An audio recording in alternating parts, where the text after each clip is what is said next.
Assalamualaikum warahmatullahi wabarakatuh. Halo teman-teman, kami dari kelompok 3 akan menjelaskan suatu materi mengenai matematika aliran Pitagoras. Sebelumnya, perkenalkan terlebih dahulu, saya Arzalia Citra dan kedua rekan saya, Cynthia Oktarina dan Mirdahul Hasanah. Di sini kami akan menjelaskan materi tentang apa sih itu teorema Pitagoras, kemudian siapa penemu teorema Pitagoras, dan yang terakhir yaitu aliran Pitagoras. Untuk pembahasan lebih lanjut, silakan simak video berikut ini. Sebelum kita memasuki pembahasan siapa penemu teorema Pitagoras dan apa alirannya, di sini saya akan menjelaskan terlebih dahulu apa sih itu teorema Pitagoras. Teorema Pitagoras merupakan suatu aturan matematika di mana aturan matematika ini digunakan untuk menentukan panjang suatu sisi segitiga siku-siku. Perlu diketahui, segitiga itu berdasarkan sudutnya ada 3 macam. Yang pertama yaitu segitiga lancip, kemudian segitiga siku-siku, dan yang ketiga yaitu segitiga tumpul. Bentuk dari segitiga siku-siku bisa dilihat pada gambar di samping, di mana segitiga siku-siku itu memiliki sisi tegak, sisi alas, dan sisi miring. Cara menentukan sisi miringnya yaitu dengan melihat sudut siku-sikunya, karena sisi miring selalu berhadapan dengan sudut siku-sikunya. Untuk rumus dari teorema Pitagoras yaitu A kuadrat plus B kuadrat sama dengan C kuadrat, atau sisi tegak ditambah sisi alas sama dengan sisi miring. Dari rumus ini kita juga bisa mencari sisi tegak, di mana sisi tegak rumusnya yaitu sisi miring dikurang sisi alas sama dengan sisi tegak. Dan kita juga bisa mencari nilai dari sisi alas, di mana rumusnya yaitu sisi miring dikurang dengan sisi tegak sama dengan sisi alas. Perlu teman-teman ingat bahwa teorema Pitagoras hanya bisa digunakan atau diterapkan pada segitiga siku-siku saja. Sedangkan untuk segitiga lancip, segitiga tumpul, itu tidak bisa digunakan atau diterapkan rumus teorema Pitagoras. Karena kenapa? Karena pada segitiga lancip itu syaratnya yaitu jika A kuadrat plus B kuadrat besar dari C kuadrat, dan pada segitiga tumpul syaratnya itu jika A kuadrat plus B kuadrat kecil dari C kuadrat. Dan untuk segitiga siku-siku syaratnya yaitu jika A kuadrat plus B kuadrat sama dengan C kuadrat.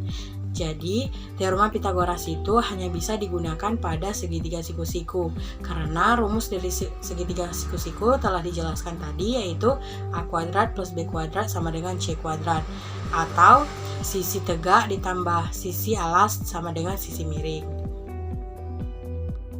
Assalamualaikum warahmatullahi wabarakatuh. Perkenalkan, nama saya Cynthia Oktarina. Baiklah, di sini saya akan menjelaskan tentang biografi Pitagoras. Pitagoras lahir pada tahun 570 sebelum Masehi di Pulau Samos, di daerah Lonial. Pitagoras merupakan seorang matematikawan dan filsuf Yunani yang paling dikenal melalui teoremanya dan dikenal sebagai Bapak Bilangan. Pitagoras juga memberikan sumbangan yang penting terhadap filsafat dan ajaran keagamaan pada akhir abad ke-6 sebelum Masehi.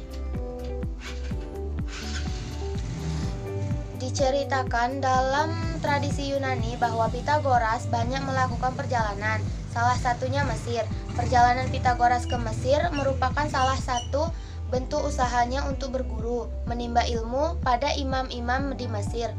Konon, karena kecerdasan yang luar biasa, para imam yang dikunjunginya merasa tidak sanggup untuk menerima Pitagoras sebagai murid. Namun, pada akhirnya ia diterima sebagai murid oleh para imam di Tebe. Di sini ia belajar berbagai macam misteri. Selain itu, Pitagoras juga berguru pada imam-imam Chaldee untuk belajar astronomi, pada para imam Phoenicia untuk belajar logistik dan geometri, pada para magi untuk belajar ritus-ritus mistik, dan dalam perjumpaannya dengan Zarathustra, ia belajar teori perlawanan. Selepas berkenalan untuk mencari ilmu, Pitagoras kembali ke Samos dan meneruskan pencarian filsafatnya serta menjadi guru untuk anak Polikartes, penguasa tiran di Samos. Kira-kira pada tahun 530 sebelum Masehi, karena tidak setuju dengan pemerintah Tranos Polikartes, ia berpindah ke kota Kroton di Italia Selatan. Di kota ini, Pitagoras mendirikan sebuah tarekat beragama yang kemudian dikenal dengan sebutan kaum Pitagorea. Pitagoras percaya bahwa angka bukan unsur seperti udara, dan air yang banyak dipercaya sebagai unsur semua benda. Angka bukan anasir alam. Pada dasarnya, kaum Pitagoras menganggap bahwa pandangan Anakimandros tentang aperon dekat juga dengan pandangan keseimbangan Pitagoras. Pandangan Pitagoras mengungkapkan bahwa harmoni terjadi berkat angka.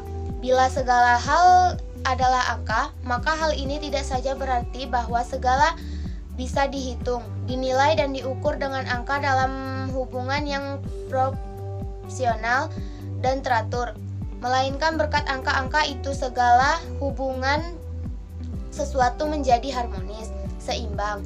Dengan kata lain, tata tertib terjadi melalui angka-angka. Salah satu peninggalan Pitagoras yang dikenal adalah teorema Pitagoras yang menyatakan bahwa kuadrat hipotenusa dari suatu segitiga siku-siku sama dengan jumlah kuadrat dari kakinya, sisi siku-sikunya. Walaupun fakta di dalam teorema ini telah banyak diketahui sebelum lahirnya Pitagoras, namun teorema ini dikreditkan kepada Pitagoras karena ialah yang pertama membuktikan pengamatan ini secara matematis. Pitagoras dan murid-muridnya percaya bahwa segala sesuatu di dunia ini berhubungan dengan matematika dan merasa bahwa segala dapat diprediksikan dan diukur dari siklus beritme. Ia percaya keindahan matematika disebabkan segala fenomena alam dapat dinyatakan dalam bilangan-bilangan atau perbandingan bilangan. Ketika muridnya Hippasus menemukan bahwa hipotenusa dari segitiga siku-siku sama kaki dengan sisi siku-siku masing-masing satu adalah bilangan rasional. Baiklah, materi selanjutnya yaitu tentang aliran dan ajaran Pitagoras. Yang pertama yaitu tentang aliran Pitagoras. Kaum Pitagorean sangat berjasa dalam meneruskan pemikiran-pemikiran Pitagoras. Semboyan mereka yang terkenal adalah autos epa ipse dixi, yang artinya dia sendiri yang telah mengatakan demikian. Kaum ini diorganisir menurut aturan-aturan hidup bersama, dan setiap orang wajib menaatinya. Mereka menganggap filsafat dan ilmu pengetahuan sebagai jalan hidup, sarana supaya setiap orang menjadi tahir, sehingga luput dari perpindahan jiwa yang terus-menerus. Di antara pengikut-pengikut Pitagoras ternyata berkembang dua aliran. Yang pertama disebut akusmatikoi atau akusma, yang berarti apa yang telah didengar, apa yang telah diatur. Mereka mengindahkan penyucian dengan menaati semua peraturan secara seksama. Yang kedua, alirannya yaitu matematikoi atau matesis, yang berarti ilmu pengetahuan. Mereka mengutamakan ilmu pengetahuan untuk berkembang dan untuk kehidupan bersama. Yang kedua yaitu tentang ajaran-ajaran tentang jiwa Pitagoras. Yang pertama, immortalitas jiwa. Pitagoras berpandangan bahwa jiwa makhluk hidup bersifat immortal, atau tidak akan pernah binasa atau bersifat abadi. Bila seorang manusia mati, jiwanya tidak akan ikut mati atau binasa, melainkan akan bertransfigurasi ke dalam makhluk hidup lainnya, entah ke dalam tumbuhan maupun hewan.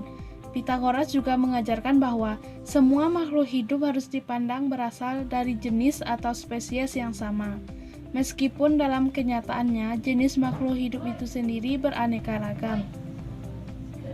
Yang kedua, ajaran Pitagoras yaitu reinkarnasi jiwa.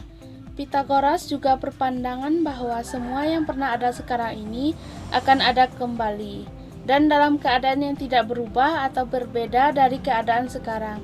Segala sesuatu akan sama persis dengan sekarang, termasuk juga dengan waktu.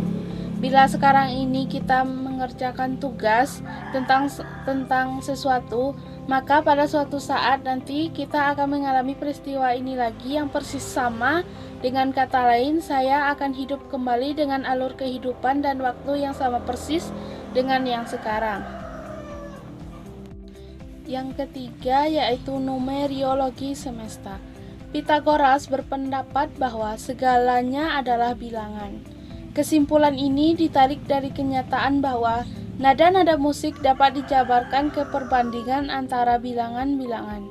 Kalau segalanya adalah bilangan, itu berarti bahwa unsur-unsur atau prinsip-prinsip bilangan merupakan juga unsur-unsur yang terdapat dalam segala sesuatu.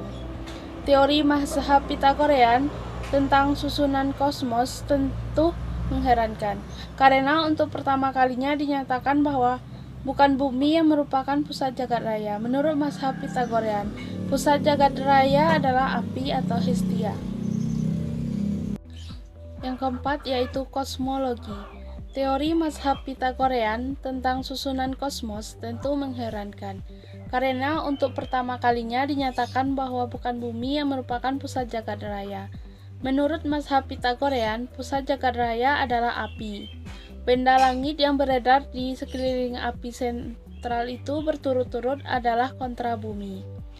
Yang urutannya itu bumi, bulan, matahari, planet-planet, dan akhirnya langit dengan bintang-bintang tetap. Demikianlah 10 badan jagat raya beredar mengelilingi api sentral sebagai suatu teraktis raksasa. Kita tidak melihat api dan kontra bumi karena permukaan bumi di mana kita tetap berpaling dari api dan kontra bumi. Demikianlah penjelasan dari kami mengenai matematika aliran Pitagoras. Semoga teman-teman semua bisa mengerti apa itu teorema Pitagoras, kemudian siapa penemu Pitagoras dan aliran beserta ajaran Pitagoras. Demikian, saya tutup. Wassalamualaikum warahmatullahi wabarakatuh.